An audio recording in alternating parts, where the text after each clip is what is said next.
mga kababayan sa ating episode 2 ng Kiconnect, the podcast. Talked about yung juvenile justice. Juvenile justice rin, diba? pinag-usapan Kasi natin yun. nung nabalitaan kong talagang full implementation ng juvenile justice law ang Valenzuela, gusto kong mapuntahan.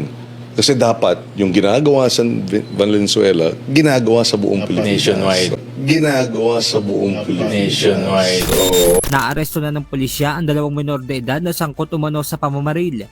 Sa naturang insidente, 4 na ang kumpirmadong nasawi habang 13 naman ang nasugatan. Dahil umano sa galit at inggit, pinagsasasaksak hanggang sa mapatay ng isang lalaking menor de edad na magkasintahan sa loob po yan ng sementeryo sa Rizal Province. Sa ating balitang pulis, arestado na ang menor de edad na sangkot po sa panloloob sa isang hotel sa Maynila sa gitna po ng kilos protesta noong araw po ng Linggo. Arestado naman ang isang 17 anyos na lalaki sa ginawang manhunt operation ng pulisya. Ang menor de edad na suspect ay naharap sa kasong pagnanakaw. Mga kaserbisyo, isang sensitibong balita. Patay na ng matagpuan ang nawawalang 6 na taong gulang na babae sa Victoria, Tarlac.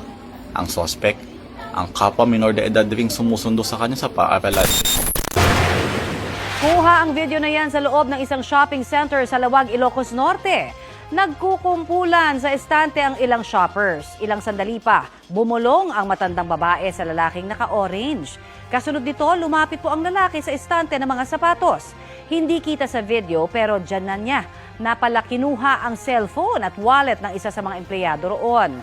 Ipinost ang CCTV video online at nakilala ang suspect na menor de edad pala. May isang senador, Pangilinan. Kung yung 15 years old, papasok ka ng bahay, sasaksakin ka, patayin ka, tapos kunin mo yung kinuha yung pera. Pagdating doon sa stasyon, sabihin ng pulis, report ng recorded, go where you want. That increase the number of crime tenfold. Sabi ko, napakagago mo.